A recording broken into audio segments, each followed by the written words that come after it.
Impact för mig är en kärleksfull gemenskap. Kärlek. Du är lejonet av Juda. Ett hem för mig. Du är lammet som blev slaktat. Impact. Min familj. Sitter på tronen. Det här är historien om Impact Center, även kallad Gettokyrkan.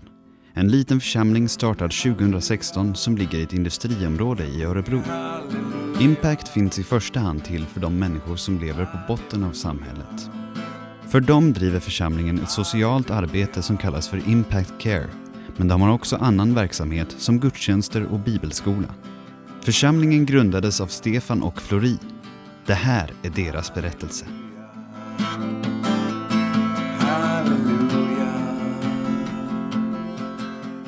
Ja, jag heter då Stefan Björk och jag är bosatt i Örebro. Jag heter Florin Dongozi och kommer ursprungligen från Burundi. Mitt liv tidigare var väl präglat utav mycket utanförskap. Och jag hamnade tidigt då med alkohol och tabletter och hasch. Jag växte upp i en katolisk familj och att gå till kyrkan gjorde jag vana, men jag var inte frälst. Så när jag var liten så kände jag att det fanns mer att lära av Gud och så ville jag bli präst. Men när jag blev lite äldre så började jag festa och supa istället, samtidigt som jag höll en fasad och höll det hemligt så att ingen skulle veta vad jag höll på med. 1983, 31 oktober, satt vi ett gäng hemma i mitt hus i Östansjö och jag fick utmaningen att om det nu är sant det här, så att vill du inte bli frälst? Så jag tänkte, om det nu är sant så är jag dum om jag inte tar emot Jesus. Så då sa jag ja till Jesus.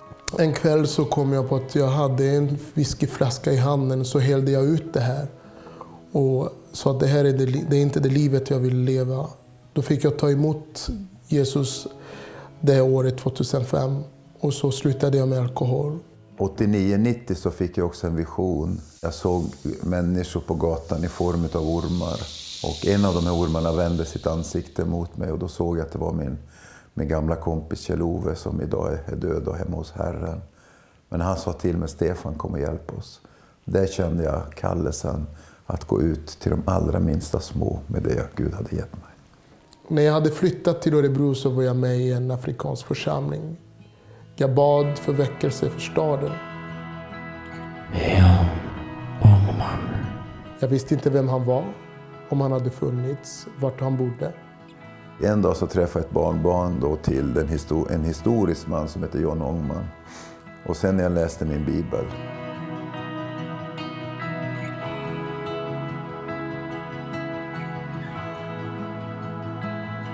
En gammal väckelse på ett nytt sätt.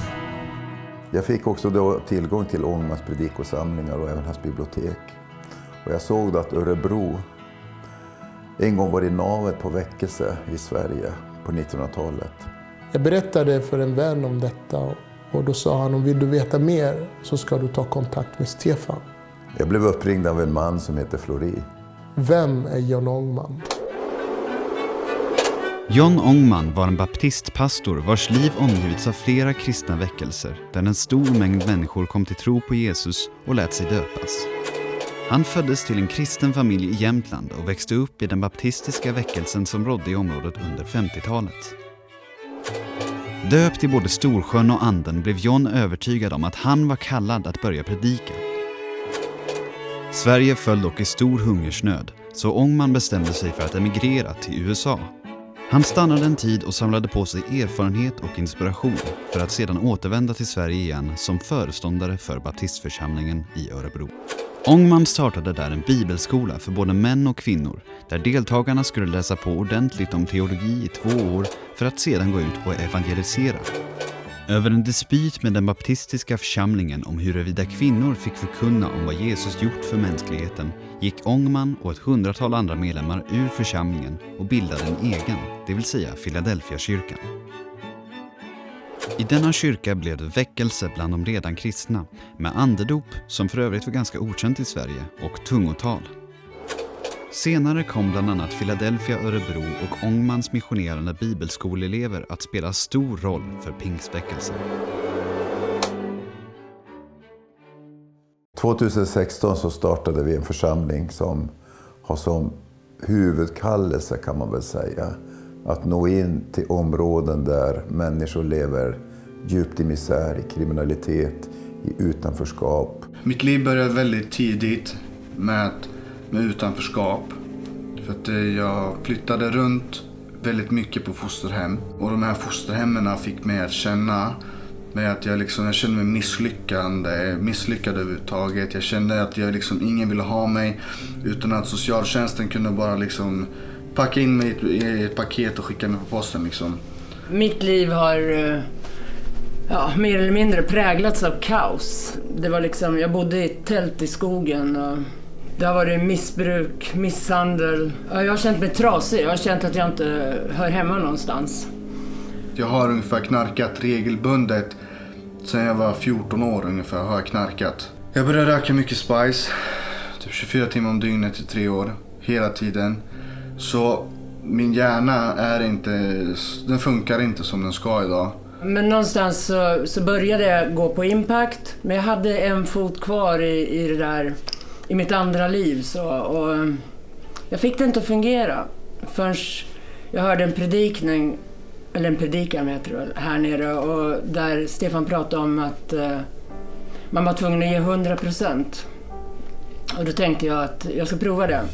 Och sen den dagen så fungerar alltså livet, alltså det är helt otroligt. Livet funkar sen den dagen. Jag är drogfri och jag behöver inte längre gå runt och skämmas över vem jag är eller vad jag har gjort. Jag vet i mitt hjärta att jag är förlåten. Det där tillhör min gamla människa. Allvarligt talat, att hade jag inte hittat det här så tror inte jag att jag hade levt idag. Det året så fick jag ytterligare en vision ifrån Gud. Vi var bara 9 medlemmar i församlingen. Ändå skulle vi sätta upp ett stort tält för 500 personer i ett industriområde nära Vivalla. Hösten 2016 så ser jag Sebastian Staxet på TV och Gud säger till mig att han ska komma till Örebro och hjälpa till här på Impactkyrkan. Jag var på Awakening Europe i Stockholm, kom in där, det var en enorm Guds närvaro och jag fick möta Gud jättestarkt. Och mitt bland alla mina starka gudsmöten där så knackade någon lirare på min axel och ger mig sitt visitkort och säger att jag måste åka till Örebro. Och sen i december 2016 så vinner jag en aktion med en föreläsning med Sebastian. Sen sitter vi och ber ett par månader senare i mitt kök och då får jag ett tilltal från Herren att det kommer väckelse i Örebro i maj. Och när vi sen talar med varandra och jag säger: Tjena brorsan, nu kommer väckelse i Örebro till i maj. Det var exakt det som vi själva hade talat ut, så det var helt övernaturligt. Så slutligen så kom ju maj månad och vi slog upp det här tältet på parkeringsplatsen här då. Och vi borrade hål genom asfalten och vi slog fast de där pinnarna. Jag vet inte om det är så många tältmakare som skulle välja att sätta ner tältet på en parkeringsplats, men det funkade. Och tältet restes och blev ett synligt tecken att det Gud sa blev en verklighet. Vi tänkte att det här blir väl lätt. Det blev riktigt kaos totalt. Det började brinna i grannhuset och brandkåren kom hit och det ösregnade flera dagar så scenen höll på att flytta bort. Det var vatten i hela tältet och vi pumpade som idioter. Det blev storm så tältet höll på att slita sönder i ty. Och jag kände mig ganska liten då jag stod själv i tältet där och kände att jag blir nog tokig, jag blir galen. Vad ska jag göra? Och det enda Gud sa till mig: du ska inte göra någonting, du ska lita på mig, jag strider för dig. En rymmare från en fängelse hjälpte mig att få fast tältet den gången. Så när jag var där i Kiruna och åkte runt på platser där jag gjort kriminella grejer, så bad jag Gud om förlåtelse. Och jag kände Gud hela mitt hjärta. Jag satt och körde snöskoter med min grabb och jag grät av glädje. Jag grät av helande. Det är underbart att vara i Gettokyrkan. Du fick ett bra namn. Gettopastorn.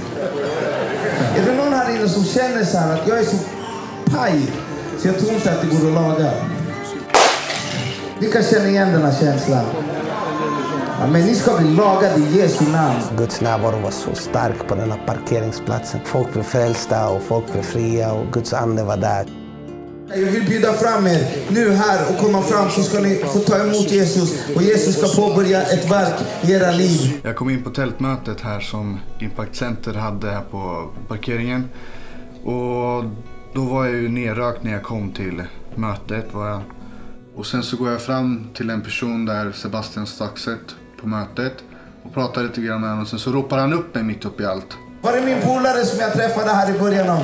Vart är jag någonstans? Och jag först av alla gick fram där och tog emot Jesus. Och där kom min förvandling. Tack Jesus, där är jag. Men gärna en applåd, där är en modig kille. Tack Jesus. Så Jesus har räddat mig helt och hållet. Han har befriat mig från ett grovt missbruk då jag varit narkoman. Jag har på mitt hjärta att hjälpa andra människor. Och någonstans när jag är drogfri så är det det jag gör. Och det hade också en upprinnelse ur en predikan. Stefan pratade om att om man har stulit eller sådär, så ska man ge tillbaka. Och jag såg att jag hade en möjlighet att göra det. För jag har stulit i mitt liv. Jag har stulit massor. Men nu såg jag att jag hade en möjlighet att kunna ge någonting till andra människor. Så då föddes Impact Care. Där vi ska kunna hjälpa andra människor nu då. Som behöver hjälp med kläder, mat och sådär. Ja, jag heter Carina. Ja, jag heter Micke. Vi hämtar mat ner till Impact som vi delar ut sen. Det finns så många behövare till stan som behöver mat. Så ställer vi upp med det. Lilla grejer? Ja. Då jag lastar det.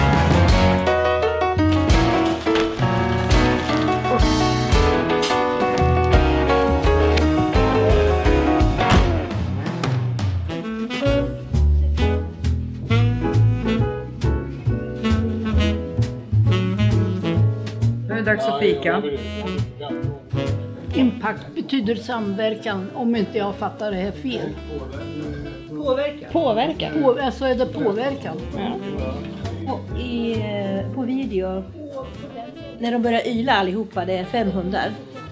För när de hör att Stefan kommer med bilen, då börjar de yla som vargar, alla de här små.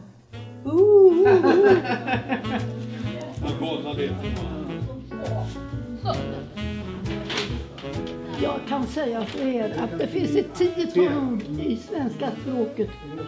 Ungefär 10 ord som inte finns med i svenskan. Det är så många nya ord som har kommit. Det står på mjölkpaketen allt möjligt. Och det enda jag vet hen, det är honom och henne. Ja. Nu ska jag bli snäll då. Ja. Tack så mycket. Du gav mig hjärtat. Ja, strålande. För jag behöver hem och duscha och greja för att nu så har jag hjälpt till hemma hos grabben. Nu ska jag fixa mig själv lite för nu ska jag hit ikväll också på kafékväll. Hej då. Hej då! Jesus fortsätter att förvandla människors liv genom Gettokyrkan. Han älskar naturligtvis inte bara dem vars liv präglas av droger och misär. Men där mörkret är som tätast, där lyser ljuset som starkast.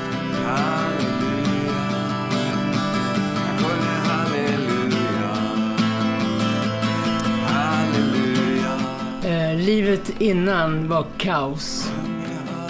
Jag var en tung knarkare, men Jesus har satt mig fri. Livet efter är glädje och hopp. Livet innan blyg och fake kan jag säga. Och livet efter Jesus, frimodighet och glädje.